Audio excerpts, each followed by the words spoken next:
สบายดีทุกคนวันนี้เข้ามายานตลาด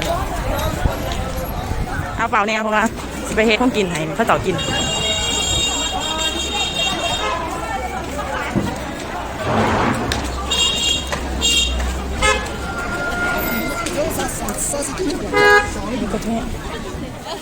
你好，姐，这里斤多少？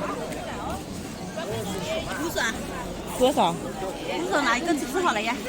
啊？哪一个吃好了？不是，我要买多一点。买多一点。嗯，买多一点，这个细一点。哪里好吃哦？自己种的。你自己种啊？哦。这个细一点嘛，1块5。不就多啊？嗯，等一下。哎。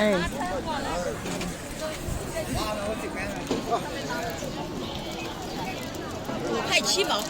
5块7毛。5块要6块的，有吗？6块吗？7块钱，刚好7块。哦，7块。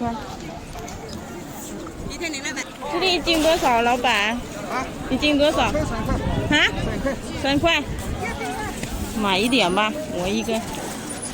这么多给我买了？这里啊，我这里我不知道说2块钱。冷的嘛。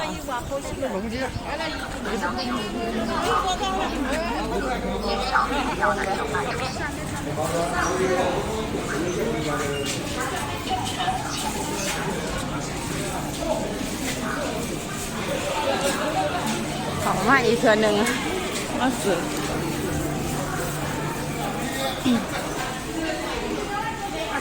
มาซื้อเต้าหู้ไง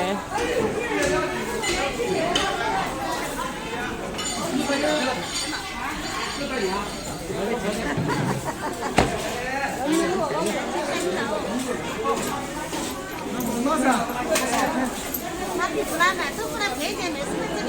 不是，买店里便宜点。不是有1块8毛。1块8毛。又不骗你的，你们那个狗哎，都我知道的呀。要8块。8块。没人做了？啊？做饼又做了？没有，我自己扫。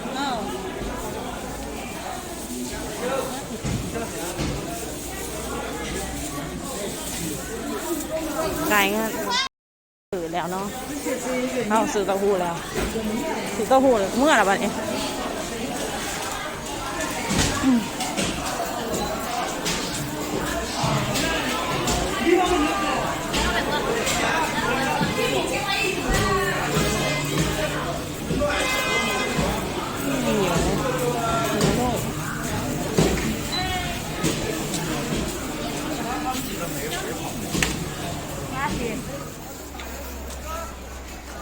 อาหารคล้ายหมา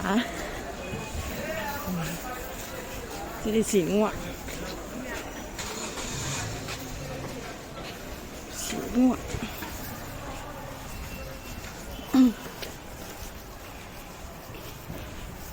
ไม่ใช่เมื่อหรอปะเนี่ย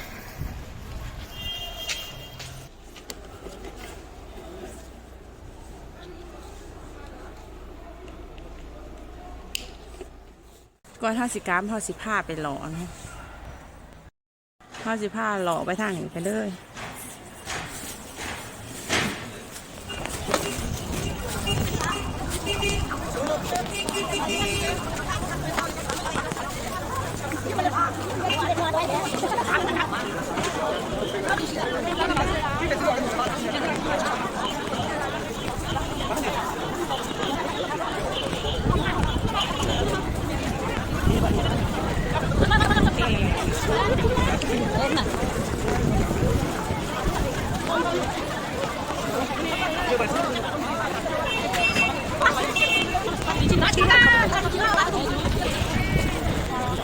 ตำรวจเข้ามากวดอ่ะถ่ายเด้ออยากข้าวเลยอยากให้ยัง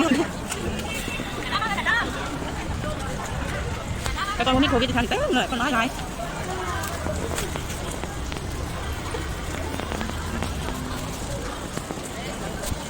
มาเลยคนน้อยเดียวคนโบราณเท่ากับเมาหอดวันเห็ดเวียกเนาะจะวันเห็ดเวียกยา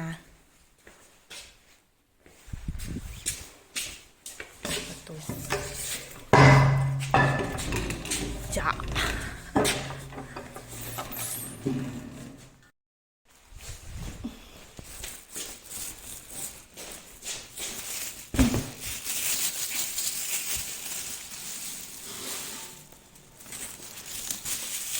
เต้าหู้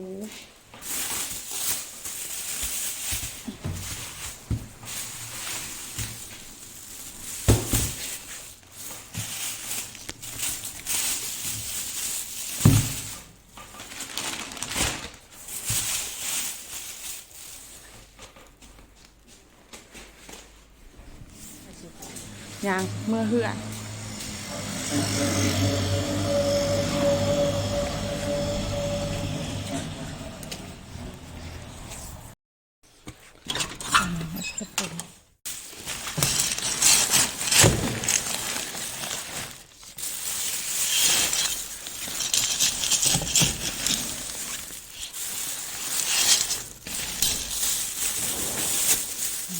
เกลือไก่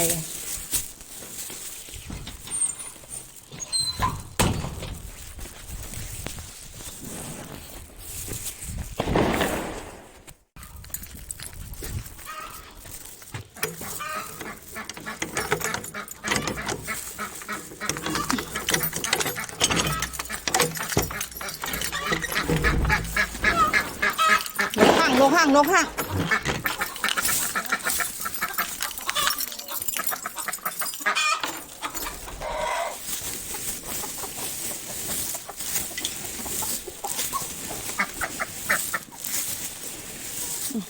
ใช่ใช่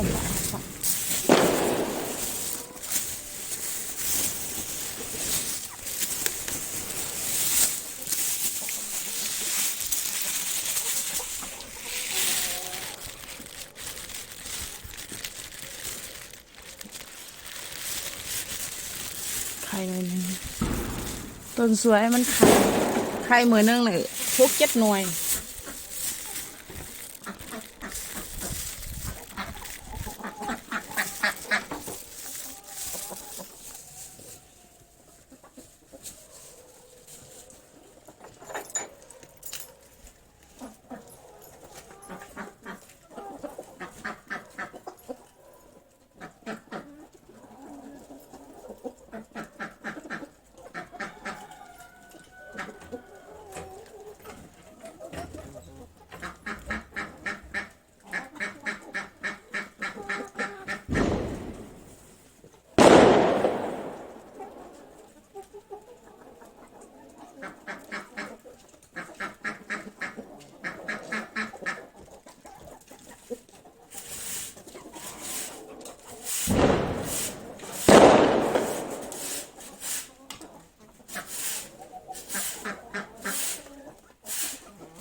等一下，那是。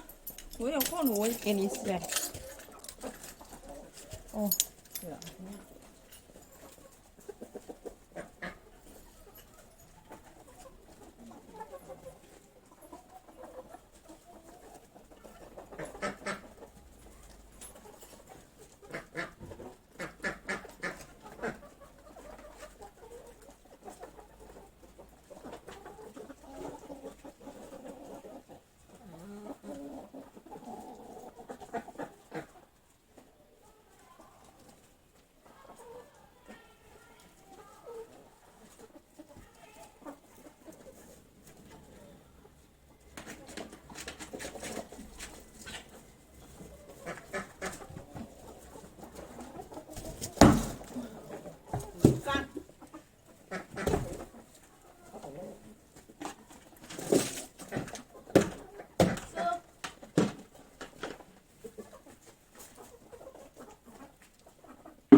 แต่ละมื้อเฮาก็มาเกือบเป็ดเกือบไก่กินดอกมื้อนี้ย่าเราไปเฮ็ดเวียกซอยข้าวเจ้า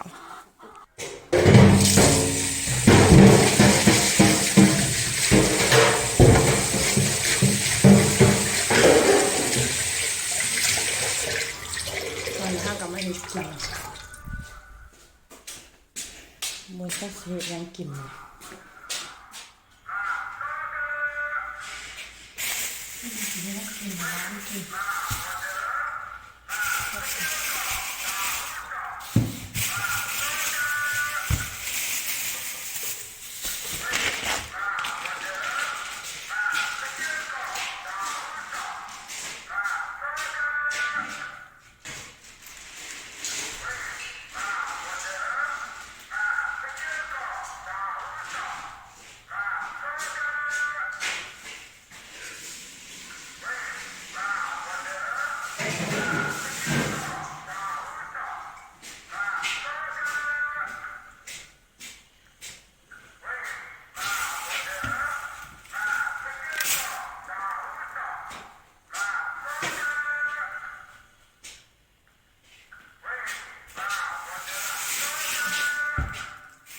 ข้าวเจ็ดปลาหูแกงหมักนี้แกงหมักนี้